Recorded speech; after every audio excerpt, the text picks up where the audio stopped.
एक तरफ दुनिया तीसरे विश्व युद्ध की दहलीज पर खड़ी है, तो वहीं दूसरी ओर रूस की तरफ से ऐसी खबर आ रही है कि रूस के दुश्मन देशों के होश उड़ गए हैं।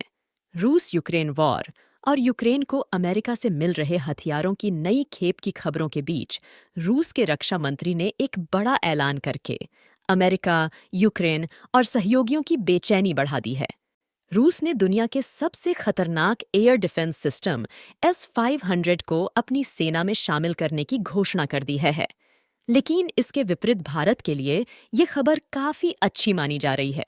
इसके बारे में हम आपको विस्तार से आगे बताएंगे। पहले आप इस खतरनाक एयर डिफेंस सिस्टम के बारे में जान लीजिए, जिसने पूरी दुनिया के होश उड़ा दिए हैं। दरअसल अभी तक S-400 को सबसे खतरनाक माना जा रहा था, लेकिन S-500 S-400 से भी कई गुना घातक एयर डिफेंस सिस्टम है। रूस की सेना में इस साल S-500 एयर डिफेंस सिस्टम को शामिल किया जाएगा। रक्षा मंत्री सरगेई शोइगु ने खुद इसकी पुष्टि की है।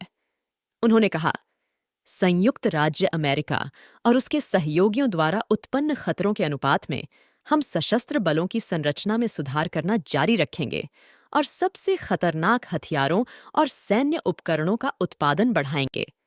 साथ ही रूस की तरफ से इसका उत्पादन तेज करने की बात भी कही गई है। यूक्रेन युद्ध और नाटो के साथ चल रहे तनाव के बीच S-500 को शामिल किया जाना बड़ा कदम माना जा रहा है। इसे रूस ने ग्रीक देवता के नाम पर प्रोमेटस नाम दिया है, जिसका मतलब होता है God on fire. S-500 hypersonic मिसाइलों से लेकर अंतरिक्ष में मौजूद सैटेलाइट तक को तबाह कर सकता है। साल 2021 के मई महीने में पुतिन ने इस बात की पुष्टि की थी कि S-500 का टेस्ट किया गया है और यह सफल रहा है।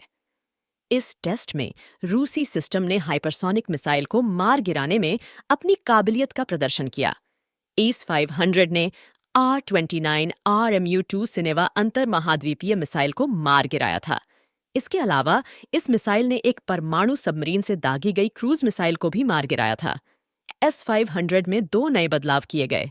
पहला, बैलिस्टिक मिसाइल डिफेंस सिस्टम और दूसरा ज्यादा लंबी दूरी तक फाइटर जेट को मार गिराने वाले मिसाइल सिस्टम के रूप S-500 जैसे खतरनाक एयर डिफेंस सिस्टम को रूस की कंपनी अल्माज एंटे ने बनाया है।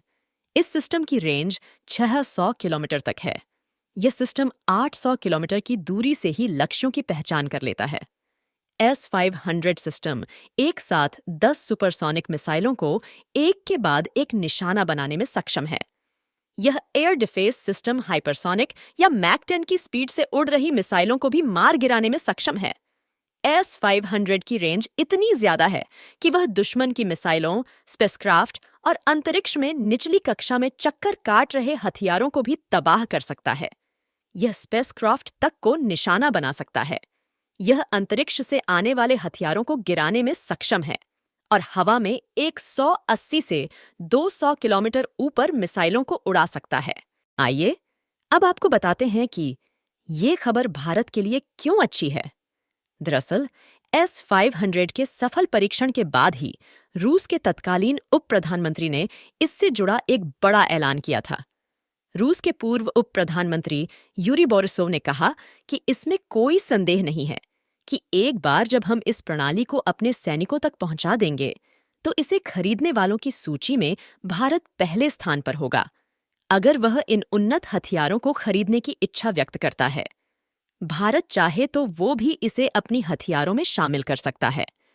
इसके बाद इस बात की चर्चा शुरू हो गई है, क्या हाइपरसोनिक मिसाइलों, दुनिया के सबसे खतरनाक लड़ाकू विमानों और अंतरिक्ष से आने वाले हथियारों तक को खत्म करने की ताकत रखने वाले S-500 का पहला ग्राहक भारत होगा। बोरिसोव 2022 तक रूस के उप प्रधानमंत्री रहे। इसके बाद राष्ट्रपति पुतिन ने अपने भरोसेमंद बोरिसोव को रूसी अंतरिक्ष एजेंसी रोस्कोसमोस का प्रमुख बना दिया है, यानी वो और ताकतवर हुए हैं। फिलहाल S-500 रूस की सेना तक पहुंच चुका है और अब यूरी बोरिसोव के मुताबिक भारत चाहे तो इसे अपनी सेना में शामिल करने वाला दूसरा देश बन सकता है।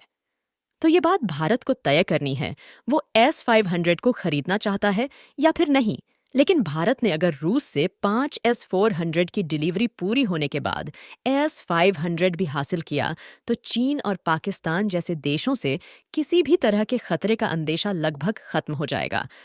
वैसे वर्तमान में जैसा माहौल चल रहा है, उसको देखते हुए तो हमें पूरी उम्मीद है कि भारत अपने हथियारों के जखीरे में इस खतरनाक ब्रह्मास्त्र को जरूर जोड़ना चाहेगा। आपकी इस बारे में क्या राय है? आप कमेंट करके हमें बताइए। ऐसे और वीडियोस देखने के लिए हमारे चैनल को सब्सक्राइब कीजिए। धन्यवाद।